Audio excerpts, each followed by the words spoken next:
Programa Transportador com Eleus Amorim. Oferecimento ALT. 2 décadas entregando qualidade. Rodobens Veículos Comerciais. Sua concessionária Mercedes-Benz. Carvalima Transportes. Movidos pela confiança. Sena Pneus Recapagem. Venda de pneus novos e recapagem. Atendimento, qualidade e confiança. Águia Sul Transportes. Sua carga no tempo certo. Olá, meu amigo, olá, minha amiga, olá, transportador do meu Brasil querido. O programa Transportador de hoje vai levar você para conhecer um pouco da figura do deputado federal Abílio Brunini. Figura polêmica, batalhadora, camarada que vai firme na questão, mas que ao mesmo tempo sempre está ali com o coração grande também. Esse deputado de hoje, você vai conhecer um pouco dele no nosso programa. Vamos bater um papo com ele, saber de suas ideias, saber de seus projetos e de como que foi a sua carreira, a sua trajetória política até aqui. Fique agora com a nossa entrevista com o deputado federal Abílio Brunini. Pessoal, programa Transportador, hoje com muita honra, recebe aqui para a entrevista Abílio Brunini. 39 anos de idade, ele foi vereador pelo município de Cuiabá, ele foi cassado e depois teve o seu mandato de volta. Ele é aquele que caiu, mas caiu para cima. Hoje ele é o deputado federal, um dos mais votados da história do Mato Grosso. Abílio, muito obrigado pela entrevista, vindo aqui conosco. Agradeço a sua atenção e disponibilidade. E começo com uma pergunta. Quem é Abílio Brunini? Bom, primeiro, muito obrigado por estar aqui, por ter recebido o seu convite. Lamento você ter informado a minha idade dos 39 anos aí. Não, mas tirando as brincadeiras à parte, quem é o Abílio Brunini é uma resposta muito complicada, porque imagina se eu perguntasse para o Eleus, quem é o Eleus? O Eleus é uma definição muito complicada. Mas eu gosto de simplificar a minha definição numa coisa que define de fato o que eu sou e quem eu sou. Hoje eu sou o pai do Sebastião e da Ana Regina, isso eu sou. Eu sou o marido da Samantha, isso eu sou. Isso é uma definição. Eu sou neto do pastor Sebastião, do jornalista Roberto Jacques Brunini, filho do Abílio e da Silvana, neto da Nilda, de Paula e Lila Spadoni. Isso é o que a gente recebe e é a carga que a gente tem. Agora, eu estudei arquitetura e urbanismo, eu estudo bastante fiscalização e estou hoje na política, fui vereador, como você mesmo disse, e fui candidato a prefeito, perdi muito disso que por conta de mim mesmo, apesar de ter ajudado os meus adversários nessa minha derrota, e hoje eu estou deputado federal. Abílio, o senhor é doido? Porque uma das colocações que seus oponentes fazem é essa. Olha, não sei, cara. Não sei, porque há controvérsia sobre ser ou não ser. Muita gente me considera doido, de certa forma. Muita gente me considera. Mas eu acredito que deve ter uma razão lógica, porque enfrentar o sistema, enfrentar os políticos que sempre foram considerados poderosos de Mato Grosso, enfrentar os grupos econômicos que a gente enfrenta aí, que não são aqueles mais bem intencionados com a política local, e enfrentar os maiores líderes políticos da esquerda a nível nacional, alguém deve pensar, esse cara é doido para fazer isso, porque em sã consciência a pessoa deve buscar o descanso, o lazer, a tranquilidade. Eu acho que qualquer um que se arrisca a entrar para a política, que coloca a sua vida privada a serviço do público, que larga, às vezes, a sua carreira da qual você se dedica e fica à disposição de ser humilhado ou elogiado, atacado ou aplaudido e tudo mais, qualquer um que queira entrar para a política, eu acho que tem um pouco de loucura aí, sim. Porque as pessoas, na sua maioria, devem buscar a tranquilidade, né? cuidar da sua família, viver em casa tranquilo, cuidar dos seus filhos.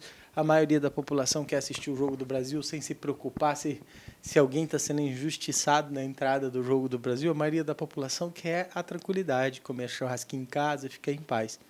Eu não, 2 horas da manhã eu estou indo para uma UPA, 4 horas da manhã eu estou atendendo o telefone de alguém que está desesperado porque não conseguiu um médico numa unidade de atendimento e está precisando de uma UTI. Então, assim, eu me coloquei numa posição que muita gente que busca tranquilidade considera louco. Eu acho que sim. Mas eu não me considero louco. Eu considero uma pessoa que busca desafios e que está sempre em busca de fazer alguma coisa pelo próximo. Eu acho que só faz sentido tudo que a gente faz se a gente fizer pelo próximo. Porque se a gente pensar em nós mesmos, isso tudo que a gente está fazendo não faz sentido. Quando do período da cassação do seu mandato, eu acompanhei toda aquelas sessões, eu ligava a TV, eu trabalhando e acompanhava. E aquela cassação, toda aquela história que houve, você é uma pessoa religiosa, espiritual, você entende hoje que aquele procedimento da sua cassação foi uma bênção ou foi uma injustiça? Olha, eu acredito que a gente é responsável por tudo que a gente passa. Cada escolha leva uma consequência e o Senhor Deus nos deu livre-arbítrio para isso. Agora, cabe a nós fazer de todos os desafios e dificuldades caminhos para aprendizado, para conseguir avançar e transformar isso em bênção. Quando você abre uma empresa, você não espera que a sua empresa falhe ou quebre ou que seu negócio dê errado. Quando você abre uma empresa, você não espera que vai aumentar os impostos sobre a sua empresa ou que o governo crie uma regra que vai te destruir. E quando ele cria e a sua empresa não dá certo e de repente você se adapta para dar certo outra empresa ou outro negócio, não é que foi uma bênção a sua empresa ter quebrado. Foi uma questão de que o Senhor Deus te qualificou para se adaptar para as adversidades. Deus não permite que você, não quer que você busque as coisas infelizes ou dificuldades, mas Ele te permite ter a sabedoria, a capacidade para sobressair as suas dificuldades. Então, eu acredito que a bênção de Deus na minha vida foi o carinho das pessoas em relação a todas as adversidades que passei. Não a cassação não foi uma bênção. A cassação foi um desafio que poderia ter me feito desestimular da política, sair da política, ou entender aquele desafio como um passo maior que eu tinha que dar, um enfrentamento maior que eu tinha que dar, uma coragem maior. Então, a bênção que eu considero foi a coragem que Deus me deu para enfrentar aquele dia e os amigos que me abraçaram. A bênção que Deus me deu foi os amigos que me carregaram e me seguraram depois que eu fui cassado. A bênção que Deus me deu foi as pessoas terem me apoiado e estar junto comigo depois desse processo todo. A cassação, não. Mas depois da cassação e como eu lidei com ela, isso sim foi uma bênção. Como vereador pelo município de Cuiabá, e aliás eu ressalto aqui que ser vereador é um cargo extremamente importante.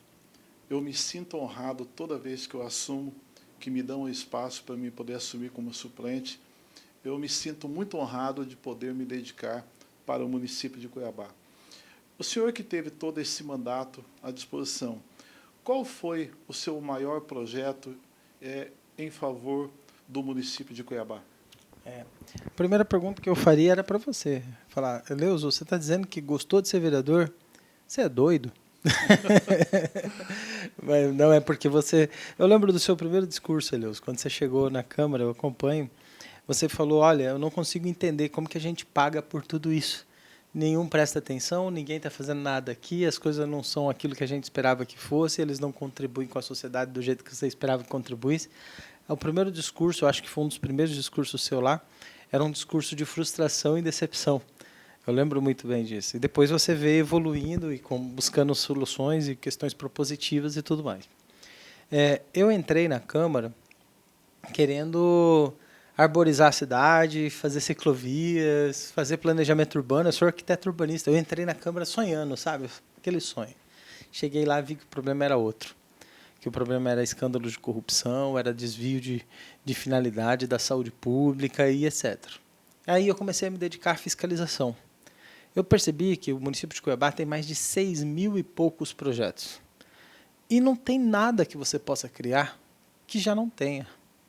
O nosso principal papel na Câmara hoje é combater o legislativo nas suas propostas abusivas, como aumento de IPTU, taxa de lixo e um monte de coisa. A maioria dos vereadores que estão lá, eles fazem moção de aplauso, título de cidadão cuiabano, dias especiais, dias de alguma coisa, e eles fazem, tipo, só criação de datas festivas, homenagens, nome de rua, essas coisas. Os projetos mesmo, a maioria deles, eles não têm competência para fazer. Porque a competência é da esfera federal, o que sobra é a esfera estadual e o que sobra é a esfera municipal, então quase não sobra muita competência. Claro que alguns buscam legislar em alguma coisa ou outra que às vezes até funciona.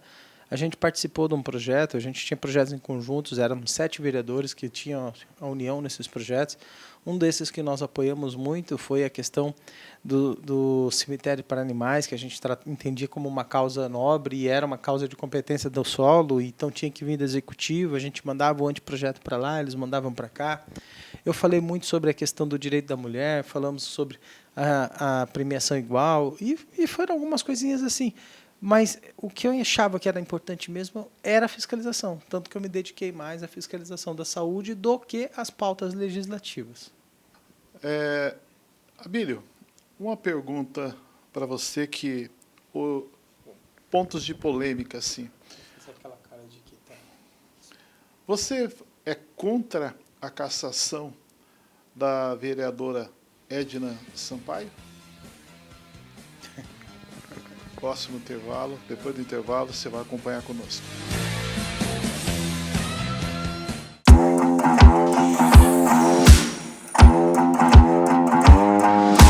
Eu preciso de um caminhão que goste de carga e que faça um serviço rápido. O quanto a gente leva aqui não é para qualquer um. A Mercedes-Benz ouviu você e apresenta o seu caminhão mais potente no país. Actros 2653 com motorização OM 471. São 530 cavalos de potência e força máxima, já em baixas rotações. Um motor com reconhecimento global. São mais de 100 mil unidades produzidas por ano.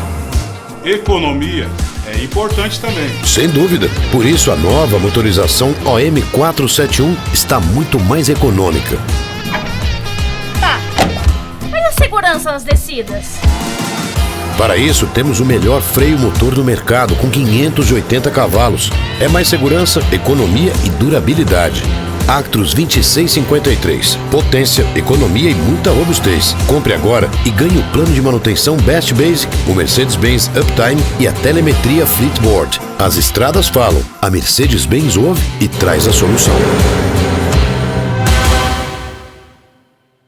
Entrega segura e informação na mão. Veículos novos e muita tradição. Afinal são 20 anos de muito trabalho e dedicação. Somos a LT, a transportadora 100% mato-grossense. Estamos aqui em cada parada, prontos para te surpreender.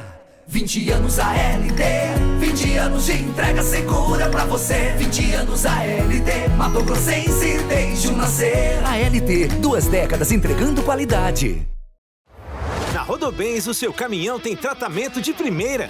Nossa borracharia possui estrutura e equipamentos modernos, além de profissionais especializados, prontos para realizar serviços de alinhamento, balanceamento, manutenção e rodízio de pneus em caminhões de todas as marcas e modelos. Tudo com a qualidade e segurança que você precisa para pegar a estrada. Vem pra Rodobens, estamos te esperando. Rodobens Veículos Comerciais, sua concessionária Mercedes-Benz.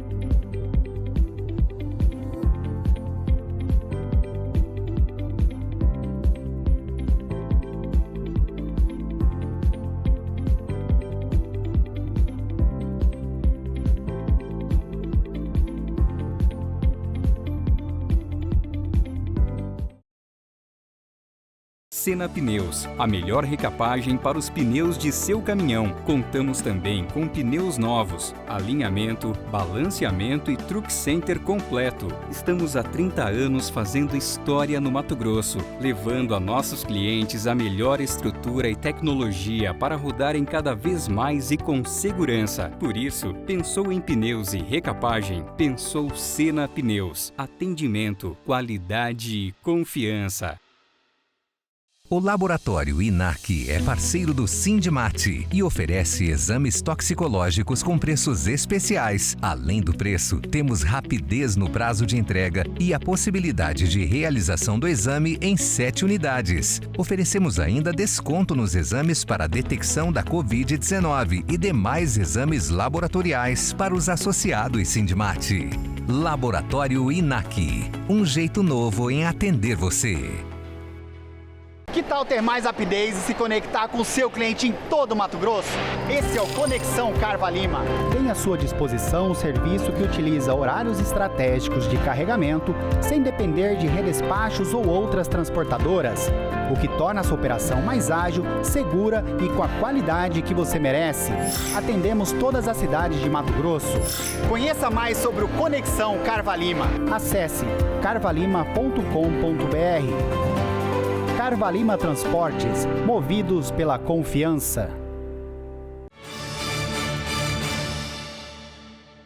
Retornamos de nosso intervalo e agora com a pergunta que eu fiz para o Abílio, retornando com ela. Abílio, você é contra a cassação do mandato da vereadora Edna Sampaio? Não, uma coisa tem que separar da outra. Vamos lá. Primeiro, a questão de mérito. Eu acho que o motivo dela ter pedido a VI da chefe de gabinete é um motivo de cassação. Ela não pode fazer isso, existe uma decisão do Tribunal de Contas, existe uma decisão que foi julgada sobre isso já, que tratou que a verba indenizatória do gabinete, do vereador, não pode passar de 70% ou 75% do valor do salário que ela recebe. Ainda que ela não faça o uso inadequado, vamos supor que ela não pegou esse dinheiro para ela, para uso pessoal. Vamos supor que ela pediu para a chefe de gabinete mandar para ela, para agir como um mandato coletivo, como ela disse. Ainda assim estaria legal, porque estaria descumprindo a decisão do Tribunal de Contas, estaria descumprindo a decisão na Justiça que já tinha sobre o assunto, que não pode passar de 75%. Seria uma pedalada. No mais simples das situações, seria uma pedalada fiscal. Além disso, eu discordo muito dela ter mandado embora uma mulher gestante no meio da gravidez, gerando um ônus para a Câmara grave, e ainda ser sua chefe de gabinete, mandar embora durante o período de gestação. Ela mesma faria o maior escândalo se fosse um outro vereador fazendo isso com uma chefe de gabinete dele. Então, acho que isso dali já era motivo de quebra de decoro também. Nós não estamos falando de improbidade nesse caso, estamos falando de decoro, conduta parlamentar. Se ela descumpre com aquilo que ela prega, é uma quebra de decoro parlamentar, e isso é subjetivo, é analisado pela Câmara. Então, em questão de mérito, ela merecia sim ser cassada. Em questão de mérito, ela merece. Em questão de rito processual, e aí é o que eu tenho que fazer a defesa dessa questão. Eu acho que o Pacola foi cassado de forma irregular no rito processual. Não estou falando se ele merecia ou não, apesar de que acho que não é esse o foco aqui da pergunta. Eu acho que o foco da pergunta é rito processual. Em questão de rito, ele merecia ou não ser cassado pelo rito processual que foi? O rito processual estava errado.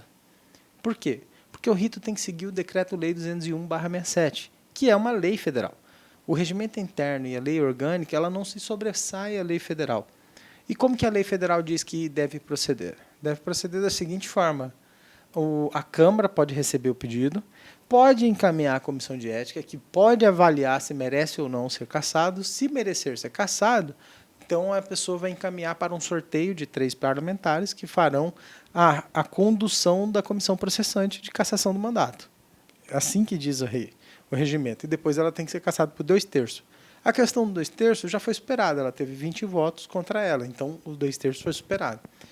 Só que não foi aberta uma comissão processante por 3 parlamentares a sorteio. Foi pego a comissão de ética, que deu toda a condução, e o relatório da cassação veio da comissão de ética. Então, o relatório é fruto de um processo iniciado de forma inadequada.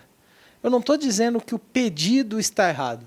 Estou dizendo que o pedido está ok. O pedido da comissão o pedido ainda diz que é para apurar se houve quebra de decoro e tudo mais. Então o pedido está ok. Só que a comissão precisava ter concluído orientando uma comissão processante. Não precisava nem levar os 90 dias para isso. Porque já no início, já mostrava os indícios claros que haveria um pedido de cassação. As oitivas eram a defesa da comissão processante já no processo da cassação. Então, lá no início, a comissão de ética tinha que já ter feito o sorteio dos membros da comissão processante e dar todos os direitos de defesa, como foi dado, os direitos foram dados, mas dentro da comissão competente, que seria a comissão processante. Então, pelo rito, ela deve voltar na justiça. Isso é, se o advogado dela seguir os processos como o meu advogado seguiu. O meu advogado, ele é um advogado muito bom, o Fabrício, por exemplo, muito bom, teve ajuda também do Alexandre, do Carlos Rafael, outros colegas nossos, são bons advogados. Eu acredito também que o Julián é um ótimo advogado. Então, se ele pegar mais ou menos a linha do processo que a gente teve, ela deve voltar. Não que eu concorde com o que ela fez, deixando bem claro. O vereador Rodrigo Arruda Sá, ele discorda da sua colocação e deixou bem claro que todo o rito foi seguido dentro da legalidade. Sim. E ele até fez uma colocação bem dura contigo. Falando para advogar para ela, né? Ele colocou que você deve ser o advogado dela. Como é que você interpreta essa colocação do Rodrigo Arruda? Eu vejo isso com muita naturalidade, essa provocação no meio parlamentar ela é normal, direto os parlamentares eles fazem provocação um ao outro. Mas eu entendo que o Rodrigo Arruda, apesar de conduzir a comissão de ética, ele não é da Procuradoria da Câmara, que deveria orientá-lo. A Procuradoria da Câmara, ao ver que estava conduzindo de um processo com falhas processuais, deveria orientá-lo. Eu acho que foi uma falha da Procuradoria da Câmara, assim como foi uma falha da Procuradoria comigo e uma falha da Procuradoria para o Pacola. Então, a Procuradoria deveria orientá-lo. E, assim, o Rodrigo, ele conduz a comissão de ética, e é direito dele conduzir a comissão de ética como ele é orientado. Ele é advogado, mas eu não sei se ele é da área especialista do direito na área que caça os parlamentares. Mas se ele for também, não tem problema. Mas muito obrigado, Rodrigo. Eu não posso advogar, cara, eu não tenho OAB. E ainda que eu tivesse, o cliente não está em acordo com a minha ética. Então, assim, eu acredito que não vai dar certo, não. Mas obrigado pela sugestão, Rodrigo. Se eu tivesse OAB e pudesse advogar, advogava para qualquer um, não tem problema, não. Em 2020, na campanha para prefeito, foi uma campanha acirrada. O primeiro turno fechou com você em primeiro contra ali na peleja com o atual prefeito Emanuel Pinheiro. E depois veio o resultado onde acabou perdendo a eleição. Que lição o Abílio tira desse resultado da eleição de 2020? Olha, eu estou escrevendo um livro, inclusive, sobre isso, sobre a eleição de 2020. São 10 maneiras de perder uma eleição, 10 dicas para perder. A ideia é tratar com humor, com ironia mesmo, porque se você seguir as 10 dicas como eu, sem saber delas, eu seguir, você naturalmente vai perder. Uma delas é essa questão do servidor público. Numa cidade como Cuiabá, com 19% de servidor público, então você tem o servidor público, mais os amigos do servidor público e os filhos e etc. Isso influencia muito numa eleição. Não que 19% vá votar a favor ou contra um candidato, mas se uma parcela já fizer isso, já influencia muito. E naquela ocasião surgiu-se um boato e acabou ficando sobre mandar embora 3 mil servidores públicos, que era a necessidade daquela época, porque havia um processo no Ministério Público que depois acabou virando. Foi o motivo do afastamento do Emanuel, a questão da contratação de pessoal na saúde e tudo mais. Aquilo foi um erro falar na campanha, foi um erro. Eu aprendi sobre isso. Entrar em conflito com o Dorileu, não cumprimentar sequer a mão do Dorileu ali na entrada da Gazeta, também foi um erro. Eu acho que, independente de gostar ou não do Dorileu, acho que seria uma boa regra de convivência, simplesmente cumprimentá-lo e segue a vida, não tem porquê. Mas os fatores que me rodeavam e estresse, para quem nunca foi candidato à executiva, passar pelo estresse que eu passei naqueles dias não foi fácil, não. Mas Não há justificativa para, pelo menos, não dar a mão e cumprimentar o cara. Acho que isso é um aprendizado também que a gente tira. Ouvir mais. A gente estava tão imersivo num processo eleitoral que, às vezes, a gente não ouvia muitos conselhos. Não faz isso, ou faz aquilo. Alguns conselhos eram importantes. Como, por exemplo, colocar o vídeo do governador no segundo turno. O governador foi lá, gravou um vídeo. E eu cheguei e falei, não vou botar o vídeo do governador. Então, isso também acaba colaborando. Outras pessoas queriam me apoiar. O Botelho queria me apoiar. Olha só, o Botelho, que hoje é um pretenso adversário, em 2020 queria me apoiar. Ele queria falar comigo, eu falei, não quero falar com o Botelho. A Janaína queria me apoiar, que é hoje uma das coordenadoras da campanha do Botelho. Queria falar comigo, eu falei, não quero falar com a Janaína. O Wellington queria me apoiar, eu falei, também não quero falar com o Wellington. E eu não queria falar com ninguém, eu queria ser o cara que não tinha relacionamento político com ninguém. E perdi por 6 mil votos. Ou seja, não é que essas pessoas gostavam de mim, não é que o Botelho gostava de mim, ou a Janaína, ou o Wellington, nada disso. É muito mais que eles gostavam menos ainda do outro. Não é que eles achavam que eu era o candidato ideal, é que eles achavam que o Emanuel era um candidato muito pior. E o fato deles pensar que o Emanuel era um candidato muito pior, eu tinha que ter essa visão de muitas outras pessoas também pensavam isso, que o Emanuel era um candidato muito pior. Só que ao não me relacionar, eu acabei sendo avesso a eles, talvez até pior do que o outro, porque se eles não gostavam do Emanuel, o Emanuel era taxado de corrupto e tudo mais, mas pelo menos atendia a ligação deles, falava com eles, então tinha um mínimo de contato. Eu era uma pessoa que não tinha essa imagem, e não tem essa imagem de corrupção nem nada, mas não atendia uma ligação, não falava com ninguém, então... E eu também me iludi pensando que essa questão de corrupção era o mais importante no processo eleitoral. Eu pensava, o pessoal está vendo o vídeo do cara botando dinheiro no paletó, ninguém vai votar nesse cara. Não faz o menor cabimento alguém votar nesse cara. E não é o mais importante no conceito de boa parte da população. Então, assim, infelizmente, não é que a gente pensa, por que a política é assim? A política é assim porque uma parcela da população gosta da política assim. E a gente tem que entender isso, é um processo. Tem gente que gosta do bandido, tem gente que assiste a Casa de Papel e torce pelo cara que vai roubar o Banco Central. Tem gente que assiste o funk e acha legal o cara chamar a menina de vadia e etc. Tem gente que está torcendo pelo Hamas. Então, assim, a gente tem que entender que o mundo é diverso e as pessoas têm gostos diferentes. E é nós contra eles, de certa forma, não só nós contra eles, os políticos. Os políticos representam uma parcela da população que acredita nisso.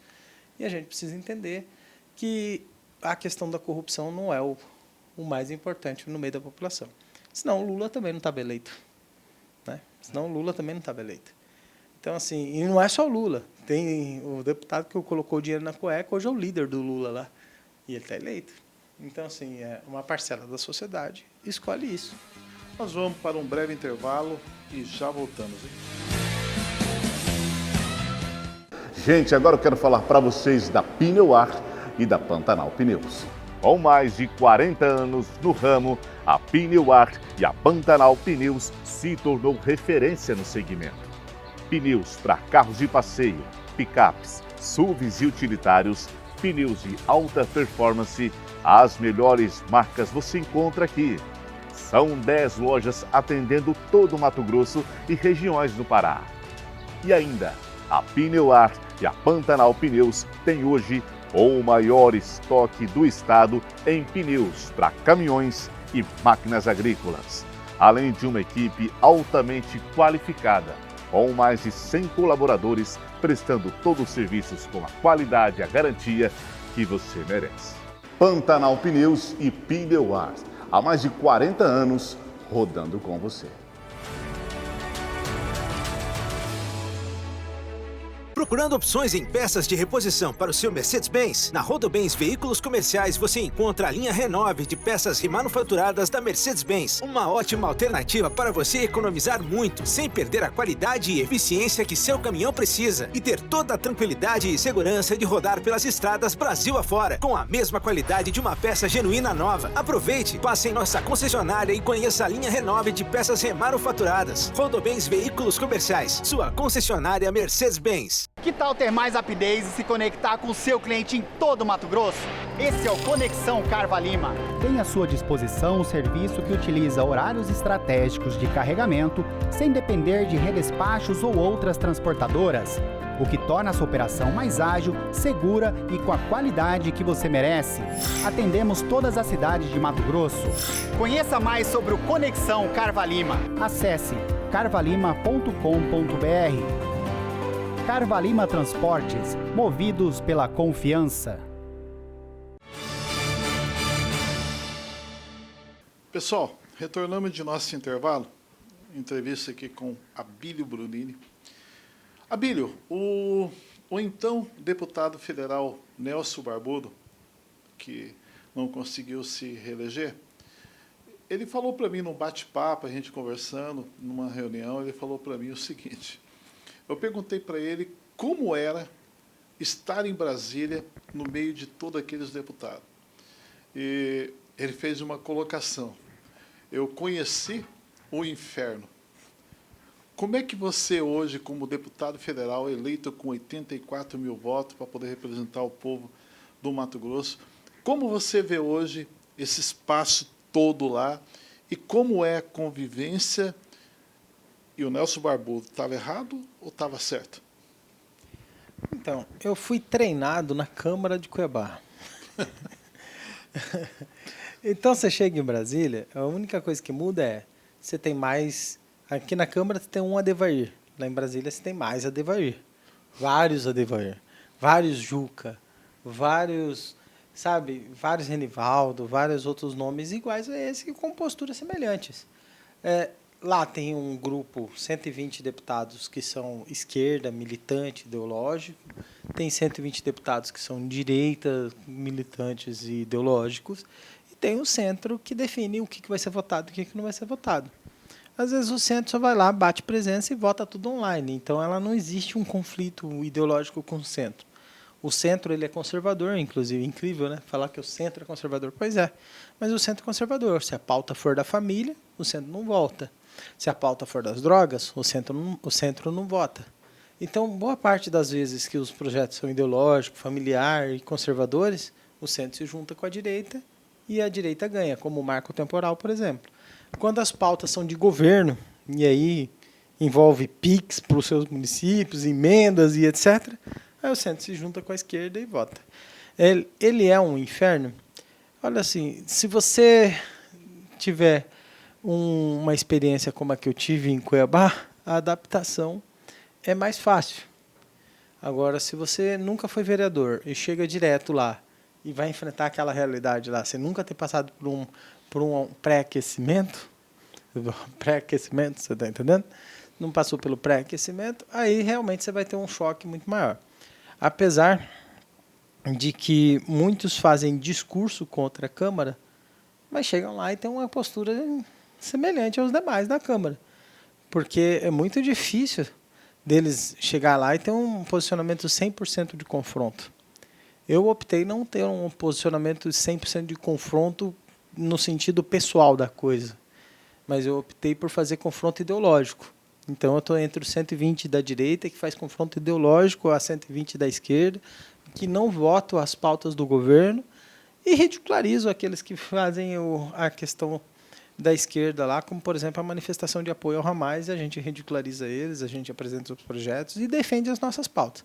Estamos muito mais focados também, e isso não aparece tanto, que é a defesa das pautas de interesse público, como, por exemplo, o combate à reforma tributária, que vai aumentar o imposto. A gente lutou pra caramba sobre isso, estamos tentando fazer convencimento no Senado. Não que a gente é contra ter um imposto único, não que a gente é contra uma reforma tributária, a gente é contra essa, do jeito que foi, atropelando todo mundo. Então, assim, Eu nunca vou votar contra uma pauta que seja boa para a população, independente se ela for do governo. Como o caso do Desenrola. A gente votou a favor do Desenrola.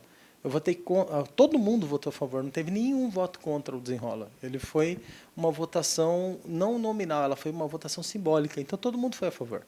A única votação nominal que teve era uma emenda que favorecia os empréstimos para pessoas que estavam muito ricas, com muito dinheiro e queria ganhar o Desenrola. A gente foi contra essa emenda. Falou, a ideia do Desenrola é um programa social. Não é para favorecer político que quer fazer renegociação de dívida aí e ganhar descontos milionários. Então, incrivelmente, o pessoal foi a favor disso e a gente foi contra. Então, assim, algumas coisas a gente vota, independente se é do governo ou não, porque é bom para a população e aí a gente não tem essa briga. Você é pré-candidato oficial a prefeito de Cuiabá? Sou pré-candidato a prefeito de Cuiabá. No nosso partido, o PL, tem 3 pré-candidatos. Eu só posso falar do meu nome. Tem o Chico também, que é pré-candidato. E tem uma mulher que é pré-candidata também, mas o partido optou por não revelar o nome dela ainda no momento, para poder segurar o momento certo de explicar os nomes dela. E eu não vou ficar revelando o nome dos outros pré-candidatos, que eu acho que também não convém. Eu vi uma entrevista do Chico 2000, não concordando com algumas colocações suas. E ele cita que o senhor não manda nem na sua casa. O que está havendo entre você e o presidente da Câmara, Chico 2000? Não, mas ele não mentiu, não. Eu não mando mesmo lá em casa. Ele falou a verdade. Eu até achei que ele tinha conversado com a Samanta. É que lá em casa eu falei, pô, amor, olha aí, ó, o pessoal já está contando para todo mundo a nossa vida. Não, mas olha, eu quero dizer que ele está certo. Eu não mando nem lá em casa. Lá em casa é a Samanta que manda e até fora dela é a Samanta que manda também. Agora, se o Chico fala que ele manda, ele está mentindo, porque ele não manda na casa dele também, não. Mas e eu acho que quase nenhum de nós mandamos, né? Mas o que eu acho que é importante é o seguinte: o partido, eu também não mando no partido. Eu sei que ele está querendo fazer uma analogia a isso. Eu também não mando no partido. O partido ele tem uma diretoria, tem um colegiado, tem um presidente nacional, tem um presidente estadual. Por fim, eu tenho uma função administrativa recente, que é de conduzir esse trabalho de formação de chapa, de montagem de partido. E eu até falei para o partido que fico até o fechamento da janela, porque aí eu saio já para me preparar para a convenção partidária. Mas o partido também eu não mando, ele tem um colegiado. Eu apresento propostas, sugestões, algumas delas vêm de cima para baixo, e a gente apresenta, a diretoria vota, inclusive ele, se quiser participar da diretoria ou outra pessoa quiser, qualquer filiado do partido pode opinar, e as decisões virão de um colegiado, não minha. E acredito que na Câmara Municipal é assim também. O Chico ele tem a função administrativa de zelar da Câmara, de cuidar da Câmara e tomar decisões lá. Mas a Câmara tem uma mesa diretora, um secretário que precisa ajudar a aprovar, um vice-presidente que precisa, e também tem o colegiado de vereadores, colégio de líderes, além da própria sessão. Então, acho que esse negócio de mandar, ele está superado. Hoje em dia é tudo meio por colegiado. Quem é Lula para o senhor? Eu posso dizer que é um cara que enfrentou um processo de condenação, esteve preso durante muitos dias, houve diversas provas de escândalos de corrupção e, por sorte do destino para ele, não para nós, infelizmente, não para nós, foi um cara que, por falhas processuais e não por mérito, mais uma vez, não por mérito, por falhas processuais, acharam uma brecha para descondenar o cara e liberar ele para poder concorrer às eleições. Num país sério, justo, honesto, digno, com algum exemplo mínimo de moralidade, nunca que isso aconteceria. Porém, aconteceu. E ele não foi inocentado, ele foi descondenado. E o processo dele não começou de novo por causa da idade, que é superior a 74 anos. Senão seria começado novamente o processo com todas as provas, com todo o negócio. Então, ele, por conta da idade, não foi aberto um novo processo de condenação e, por conta de uma falha processual, ele foi tirado da cadeia. Mas continua sendo a mesma pessoa que foi para a cadeia, para mim. Pessoal, a gente vai para um breve intervalo e a gente volta já para o último bloco da nossa entrevista com o deputado federal Abílio Brunini. A vida é feita de momentos. E ter segurança para vivê-los leva a novas conquistas que tornam a vida melhor. E é por isso que a Alabarca Seguros trabalha todos os dias tornando a vida de nossos clientes mais seguras e cheias de conquistas. Faça seu seguro com quem está no mercado há mais de 30 anos. A Alabarca Seguros tem o melhor para você e sua família. Alabarca Seguros, o seu seguro é aqui. Procurando opções em peças de reposição para o seu Mercedes-Benz? Na Rodobens Veículos Comerciais você encontra a linha Renove de peças remanufaturadas da Mercedes-Benz. Uma ótima alternativa para você economizar muito, sem perder a qualidade e eficiência que seu caminhão precisa e ter toda a tranquilidade e segurança de rodar pelas estradas Brasil afora, com a mesma qualidade de uma peça genuína nova. Aproveite, passe em nossa concessionária e conheça a linha Renove de peças remanufaturadas. Rodobens Veículos Comerciais, sua concessionária Mercedes-Benz. Que tal ter mais rapidez e se conectar com o seu cliente em todo o Mato Grosso? Esse é o Conexão Carva Lima. Tem à sua disposição um serviço que utiliza horários estratégicos de carregamento sem depender de redespachos ou outras transportadoras, o que torna a sua operação mais ágil, segura e com a qualidade que você merece. Atendemos todas as cidades de Mato Grosso. Conheça mais sobre o Conexão Carva Lima. Acesse carvalima.com.br. Carva Lima Transportes, movidos pela confiança.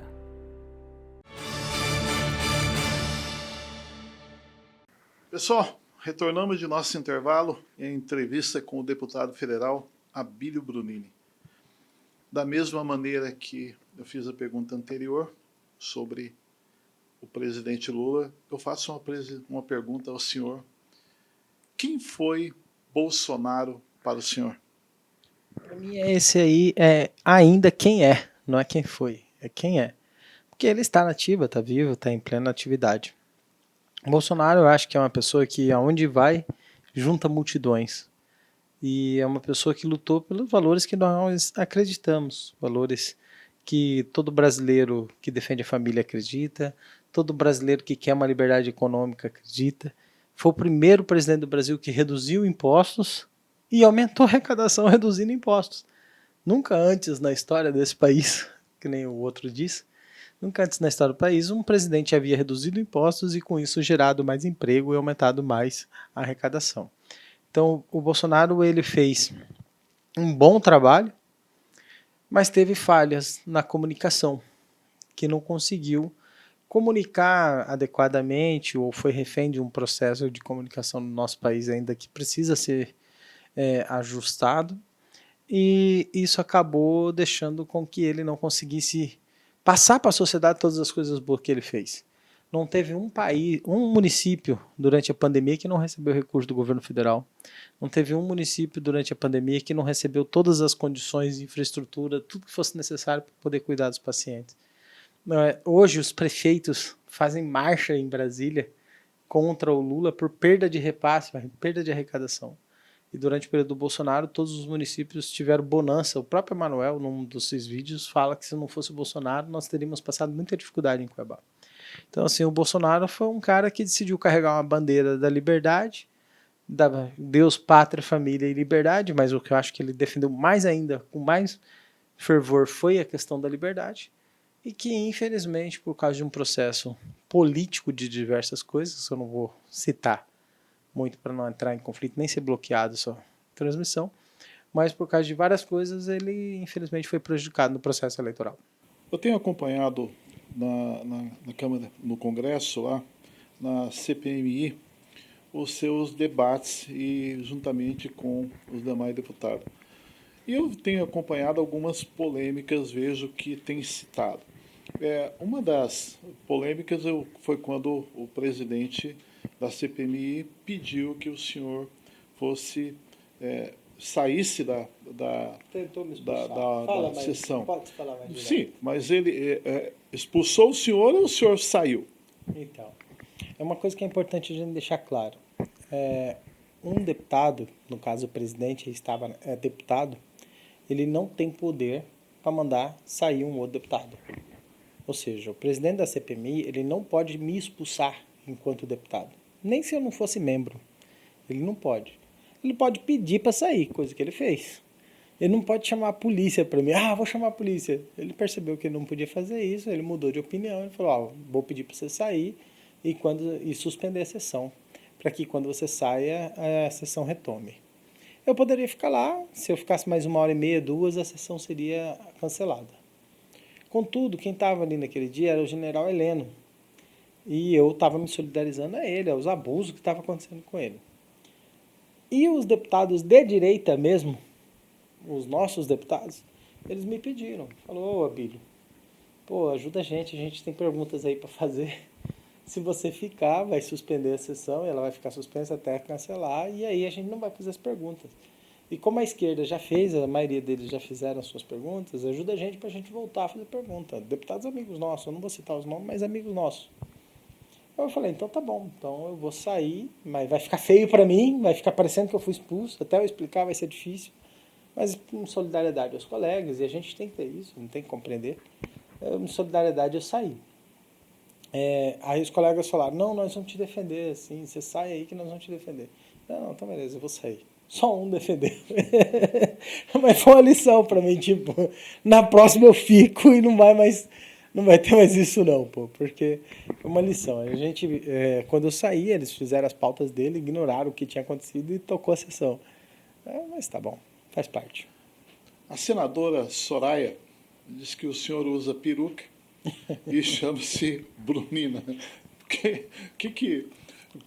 Que briga é essa? Fala para mim. Isso é homofobia. Não, mas brincadeira à parte, a CPMI ela não poderia ser conduzida dessa forma.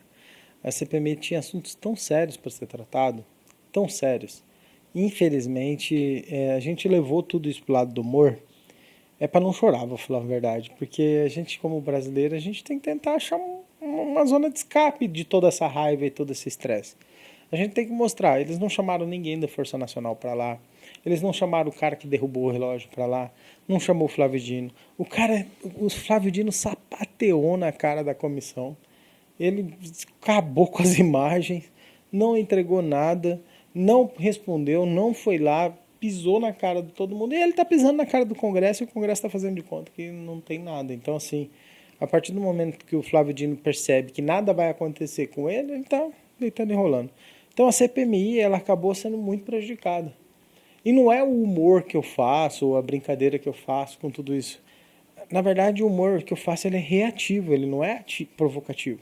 Eu filmo e pego os trechos daquilo que esses caras fazem, que é muito sem noção, e faço uma edição, um compilado, para mostrar para a população o que está acontecendo.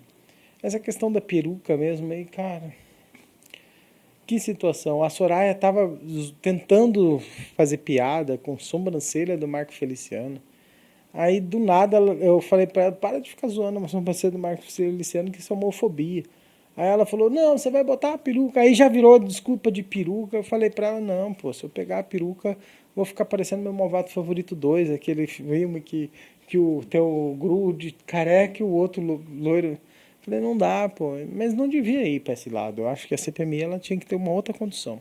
Infelizmente virou esse circo aí. Aliás, a CPMI, eu, na minha opinião, como pessoa e analisando como formador de opinião, tem muita coisa errada que deveria ter sido mostrada. As imagens deveriam ter sido mostradas. Eu aproveito, muitos amigos no Mato Grosso do Sul, eu quero deixar uma coisa bem clara. As polêmicas que a senadora tem participado, eu acho que ela, como papel de senadora, poderia estar fazendo muito melhor para poder representar aquele Estado. Quando ela fica fazendo sátira, fazendo colocações, como eu vi que ela fez com o senhor Argino Bedin, que ela fez aquelas colocações falando sobre ele e dizendo, eu acho que para o papel de uma senadora, ela poderia estar tendo muito mais utilidade em falar coisas verdadeiras do que ficar insinuando, como eu vi insinuações. Eu acho que é uma vergonha para nós ver chegar nesse nível, um debate nesse sentido. Então, acho que a verdade deveria ser restabelecida, porque muita coisa não está sendo dita ou mostrada na CPMI. Deveria estar sendo. Quero fazer uma pergunta de cunho pessoal. Pode fazer. Senhor. Eu acompanhei um pouco da sua história, lendo e vendo os vídeos, e percebi durante o seu crescimento, como na vida política, também na vida na igreja, na vida profissional, um amor extremo do pastor Sebastião com o seu neto. Quem foi o pastor Sebastião e o que ele representa na sua vida? Olha, essa pergunta ela é muito importante para mim. O pastor Sebastião ele foi uma referência que até hoje ainda não achei uma igual. Ele faleceu em 2020, não chegou a ver a minha candidatura a prefeito, ele faleceu durante a pandemia. Eu considero ele um dos heróis da pandemia, porque ele, como pastor, ele continuou recebendo pessoas num período que ninguém queria receber. E ele recebeu porque ele entendia que era a função dele, né? Aconselhar, ouvir, orar pelas pessoas nos momentos de maior dificuldade. Eu estive com ele no hospital, quando ele estava com Covid, internado. Eu estive lá. Não sei se foi um erro hospitalar ou alguma coisa assim. Tiraram ele da UTI num dia e levaram ele para um quarto sem avisar ninguém, sem nenhum familiar. Eu fui lá para tirar uma dúvida. E cheguei lá com a roupa que eu estava.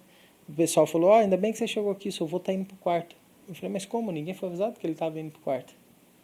E ele foi para o quarto. E ficou eu e um outro pastor, que não estávamos preparados para isso. Passamos uma noite lá com ele durante isso. Eu dormi no chão, ele ficou na cama. No outro dia, pela manhã, veio a enfermeira. E ele orou pela enfermeira. Ele no leito, quase ali no fim da vida dele, ele falou, como que é seu nome, querida? É fulano, tal. Vamos orar. Orou um pelo outro, ela orou por ele orou por ela. Passou uns 2, 3 dias e ele faleceu.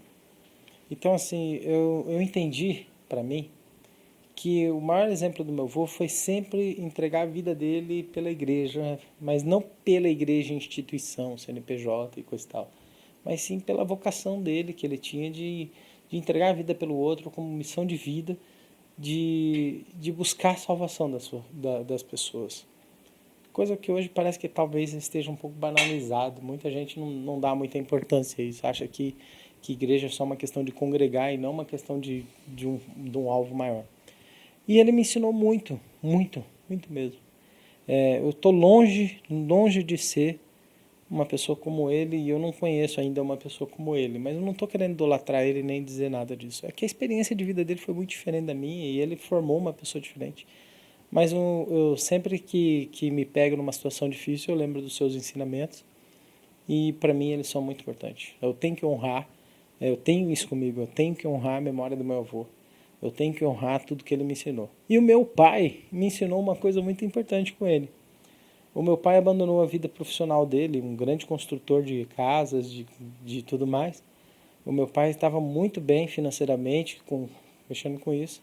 E meu pai, nos últimos 2 anos de vida do meu avô, os últimos 5 anos de vida do meu avô, ele decidiu largar toda a projeção de vida dele para poder entregar a vida dele para cuidar do meu avô, com as questões de saúde. Então meu pai saiu da casa dele, numa casa boa, confortável, e foi morar na casa do meu avô para poder ficar lá cuidando do meu avô de madrugada, de noite. Então assim, o ensinamento do meu pai de falar, poxa, eu tenho que cuidar do meu pai, então isso também me ensina, eu tenho que cuidar do meu pai.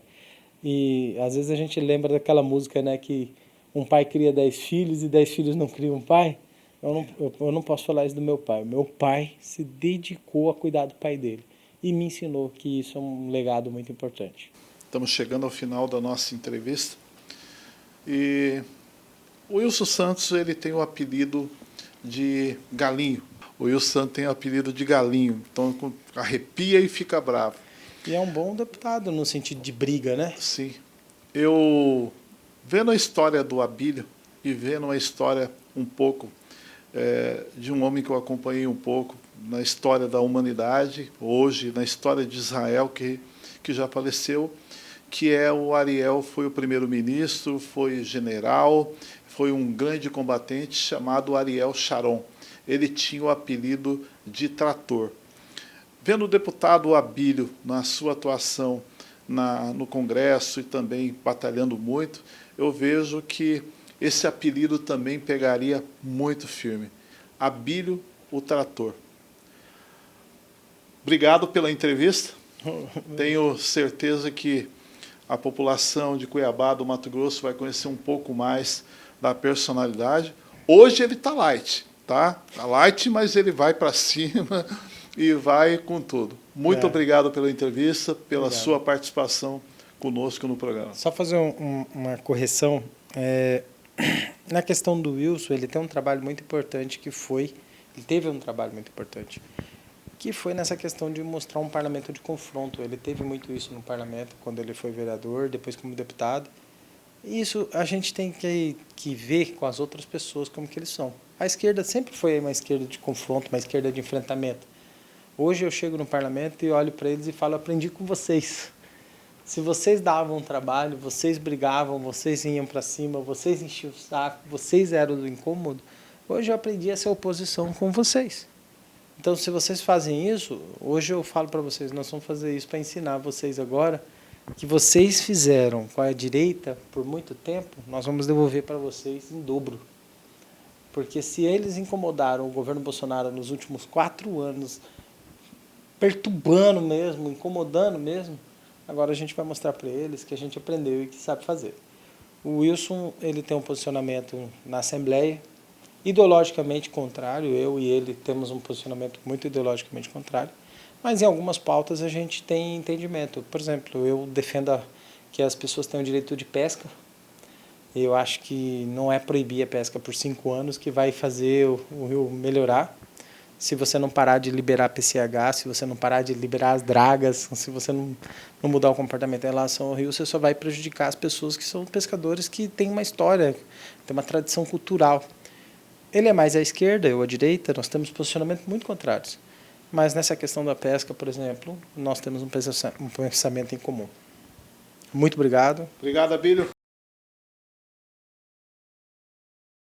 Programa Transportador com Eleus Amorim. Oferecimento ALT. 2 décadas entregando qualidade. Rodobens Veículos Comerciais. Sua concessionária Mercedes-Benz. Carvalima Transportes. Movidos pela confiança. Sena Pneus Recapagem. Venda de pneus novos e recapagem. Atendimento, qualidade e confiança. Águia Sul Transportes. Sua carga no tempo certo.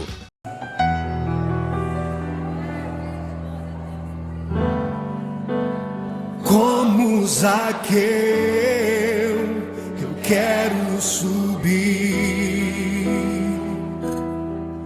o mais alto que eu puder, só pra te ver. Bem-vindo ao mundo de ação e solidariedade, onde as estradas não apenas conectam lugares, mas também corações.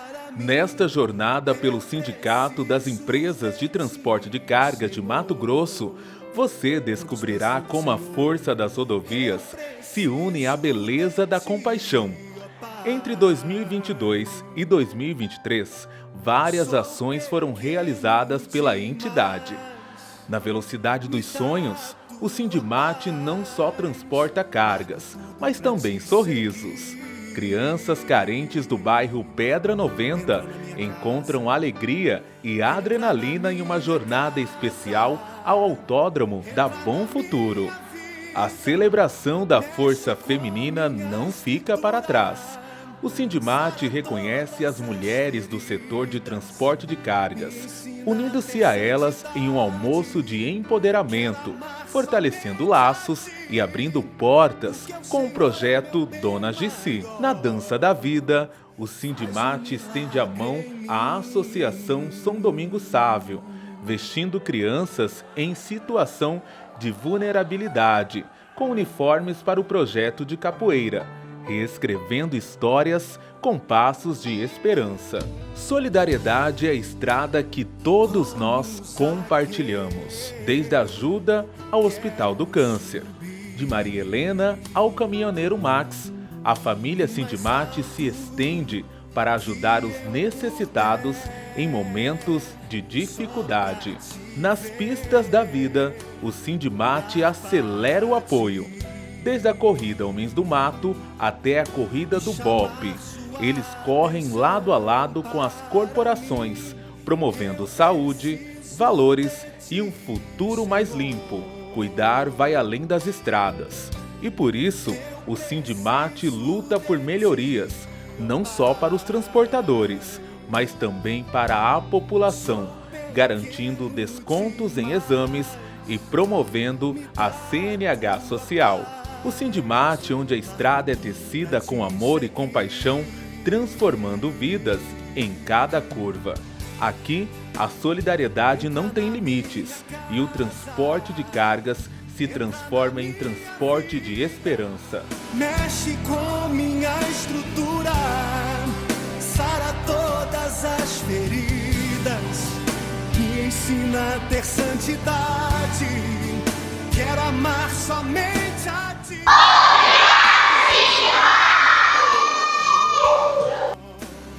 Faz um milagre em mim, entra na minha casa, entra na minha vida.